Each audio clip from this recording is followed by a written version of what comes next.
Salut à tous. Avant de poursuivre cette vidéo, je vous mets en garde. Tout rapprochement avec des personnes est infondé et purement diffamatoire. Le second degré est une qualité dont certains devraient user plus souvent. Aujourd'hui nous allons aborder un gros sujet. Les groupes Facebook Pokémon. Ne t'inquiète pas, ça va bien se passer. Bien se passer, ne t'inquiète pas. Pour beaucoup vous êtes sur ces groupes pour pouvoir acheter, vendre ou échanger vos cartes. Mais connaissez-vous vraiment l'envers du décor? À travers cette vidéo, je vais passer en revue les groupes Facebook et plus généralement la merde qui les compose. Car comme vous le savez, ces groupes ont grandement perdu en qualité en quelques années, notamment à cause de problèmes entre gros poissons. Pour commencer, de manière générale, tous les groupes sont devenus des rassemblements de deux de QI, passant leur temps à critiquer les prix, ou à faire preuve de jalousie auprès d'autres membres qui possèdent des cartes qu'eux n'auront jamais. Ces personnes qui représentent environ 50% des membres passent ainsi leur journée à gâcher des ventes ou à rager derrière leur BlackBerry, à la con. De plus, ces mêmes personnes ont une méconnaissance totale de la collection et du marché, passant ainsi les trois quarts du temps pour des imbéciles en venant polluer des publications. Certains groupes non barbares et aussi longs que ma regroupent donc des idiots, des arnaqueurs et des publications d'une merde jamais égalée. Un autre problème récurrent sur les groupes Facebook est l'attitude que les membres doivent adopter face aux administrateurs, qui se la jouent strongman, alors qu'en réalité, ils ressemblent à des vendeurs de chez Darty. Effectivement, les administrateurs d'un groupe ont le droit de te bannir pour n'importe quel motif, d'ailleurs le groupe Lagrange Pokémon en use bien souvent. Résultat, les membres passent leur journée à avaler des sabres les uns après les autres, avec l'espoir de se mettre les bonnes personnes dans la poche.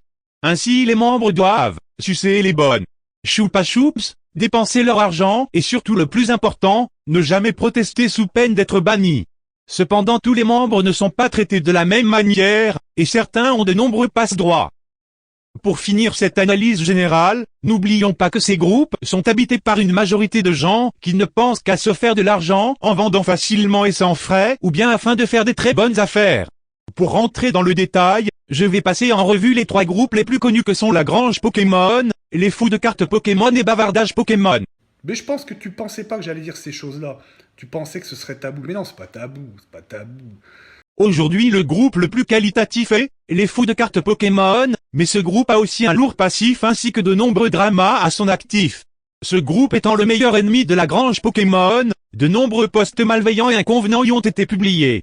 Bavardage Pokémon est un groupe en décadence journalière, ce groupe rassemble les randoms des randoms, la filtration des publications est quasi absente et les administrateurs sont plus occupés à faire des post-réceptions pour montrer leur grosse collection, plutôt que d'approuver les publications, qui mettent en moyenne 3 heures avant d'être publiées.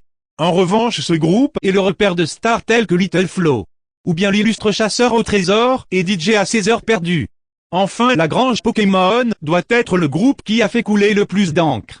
Ce groupe ou plutôt ce régime autoritaire s'est imposé en quelques années comme le groupe de référence dans la communauté.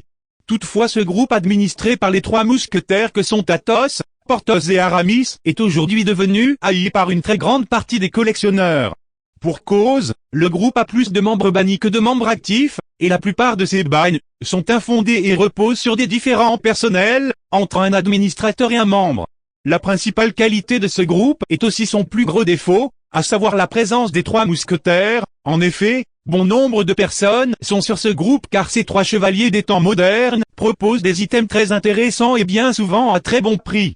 Mais les multiples coups de sang de Porthos et Aramis mènent le groupe à sa perte.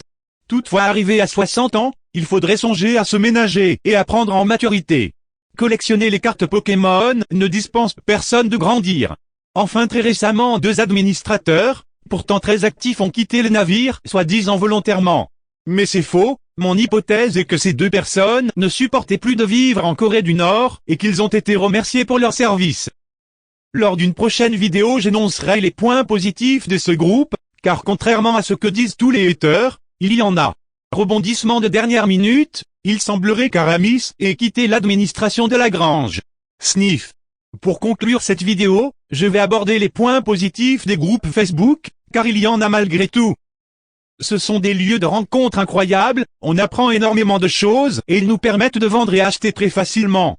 Certaines personnes sont présentes depuis l'origine de ces groupes, ils ont une importante connaissance de la collection et de l'univers Pokémon. Ce sont aussi des lieux de partage, de discussion et de bonne ambiance. Je te conseille donc de trouver le groupe qui te correspond et de toujours rester fidèle à toi-même.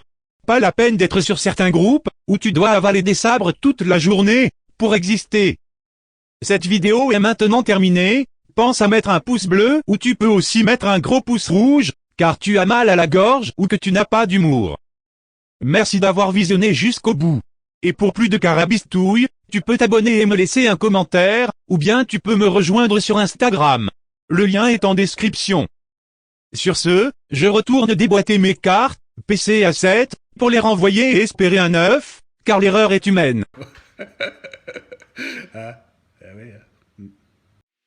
Et surtout n'oublie pas, la collection Pokémon est riche en possibilités que tu aies une petite ou une grosse bourse.